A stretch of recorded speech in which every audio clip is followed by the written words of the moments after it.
Hello and welcome to Liberty Nation LNTV. I'm your host, Mark Angelides, and today I'm joined by Man About Town and Legal Affairs Editor for LibertyNation.com, Mr. Scott D. Cosenza. Welcome, Scott. Cheers, Mark. Well, it seems that you and I are destined and determined to cover every odd legal case that comes across the American legality platform. And this one's no different this week, Scott. I hear that there is a brand new front in the war against illegal drugs. Could you let us know what's happening with that? Yeah, that's right, Mark. And sadly, it may not be quite as much of an outlier rather than sort of the bleeding edge of the next front. And this illegal drug is nicotine. And while it's not illegal for adults, it is illegal for minors. And that's what this concerns. There is now going to be random drug testing for nicotine in the schools. Okay, first response to that is, well, that's insane. What was your first response when you heard about this? Actually, my first response was, what is the protection for the people who walk through a cloud of cigarette smoke on the way to the school that day and now have to suffer through the indignity of being discriminated against for doing nothing wrong at all because of their testing regime, because of the state's overbearing testing regime that we've seen time and time again when it comes to narcotic and other drugs. That's what ran through my mind. Here we go again with violation, crushing the rights of the people in order to stamp out some. But it's not the people, threat. It's the kids. They don't really care. They don't have rights yet, do they? That doesn't count yet. This is in Nebraska at the Fairbury Public School System. Right. And what they've said is that for any student who wishes to engage in extracurricular activities at all, they're going to have to submit themselves to a regime of random nicotine testing by way of urinalysis. Okay, but strictly speaking, I mean, I can see why they've done that. They've done it that way because if they just said, we're just going to test students, clearly that's just a massive invasion of privacy. And I'm sure that there's no legal right for them to just randomly test students. Please tell me I'm not wrong here. There's no legal right for them to just do that. So that if we talk about drugs that are illegal for everyone to use, for instance, like cocaine in the United, well, actually you can get a prescription in limited instances. Heroin, I think, has no, you can't get a script for that. So for drugs that are not, unlike nicotine, typically legal, what the Supreme Court has said is that for extracurricular activities, it's permissible to test in most circumstances. That they imparted a 3-part test, basically how invasive the test is.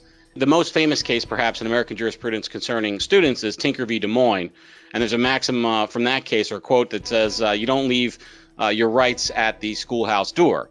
But the decisions that held that the drug testing was legal for extracurricular activities seems to have put a few tears into that decision. That was written by Justice Clarence Thomas, one of the bigger decisions in that from a 2002 case when he wrote for the majority that it was okay for schools to engage in drug testing for any extracurricular activity, including, I mean, literally anything. I think there was like a homemaking association that was included in that as well.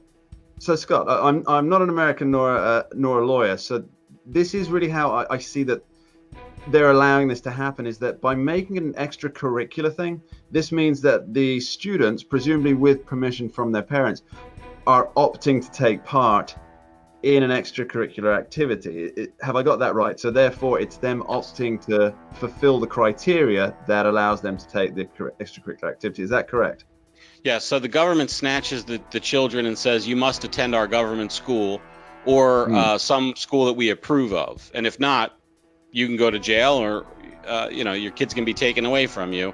But then so for the mere going to school, they can't require it because going to school itself is a government requirement. So then it would run afoul. Then it would be the government's requiring you to take a drug test, which they can't. The fig leaf that they put on it is that chess club to the football team are extracurricular activities not required, and just like part of doing it is now part of agreeing to be part of this testing regime for nicotine. And that brings me to my follow-up point here. Now, again, not an American, so you'll have to clue me in on this. But a student who does not attend any extracurricular activities, what are their chances of getting into college?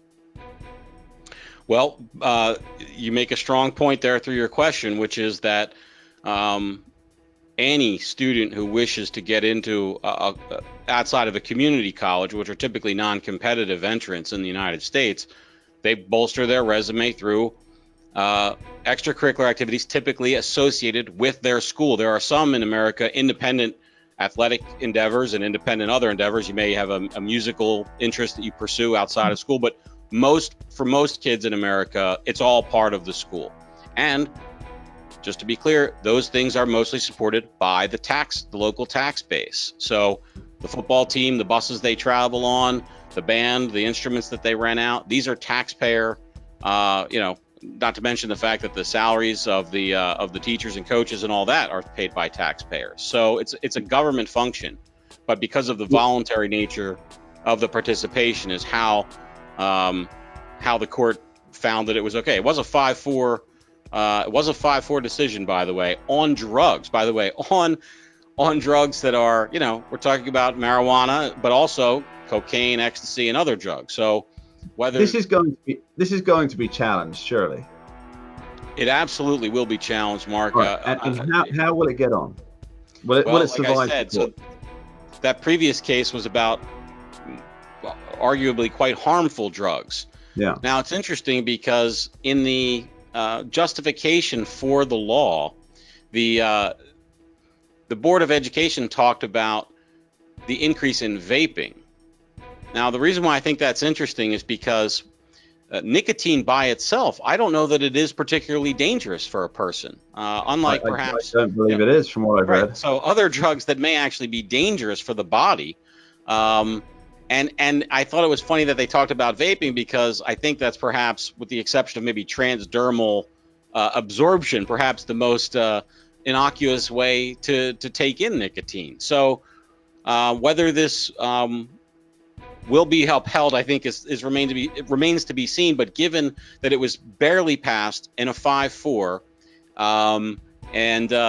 it seems like the court has moved maybe in a little bit more of a libertarian nudge in this direction. I think the only two justices who are currently on the court who weighed in are Thomas and Ginsburg. Thomas wrote the majority opinion, and Ginsburg, I think, wrote the dissent. So in any case, I would expect those justices perhaps to rule the same way on a nicotine case as they did on the drug case. But for the other seven, it's up in the air. Would I be out of line in saying that this is a law forcing children to submit to a drug test or say goodbye to college? Is it really that stark? I mean, as you point out, they could just have cigarettes like clothing. Certainly it is for lower income students for competitive colleges, because if they're lower income, presumably they don't have the ability to access. I mean, all that other stuff we talked about costs money. So the private lessons for music and dance and whatever, the private athletic endeavors, those all cost a bunch of dough. Whereas often they don't cost money or a greatly subsidized and reduced amount, whether it's through the school. So I think your observation is on, and it's stark, and it's troubling, and we might actually see that be one of the arguments that's presented in court to try to knock down this case. We'll have to see. Maybe I should be on the Supreme Court. What do you think, Scott? Got my vote, Mark. I'm in. All right, that's one. How many votes do I need? Well, you just need the one from the president, and then the 50 senators, right? No problem. I know people. Don't worry. Right. Scott DeCasenza, thank you so much for bringing this to our attention, filling us in on the legal aspects of it, the likely challenges. It's a shocking piece of lawfare, I guess is the way to call it. Thanks for joining us. Thank you. And thank you to you at home for joining in, watching, taking part. Please leave comments down below, like, subscribe, do all the usual. But most importantly, head over to libertynation.com. We've got radio, podcasts, TV, a great range of articles by some very talented writers. See you there.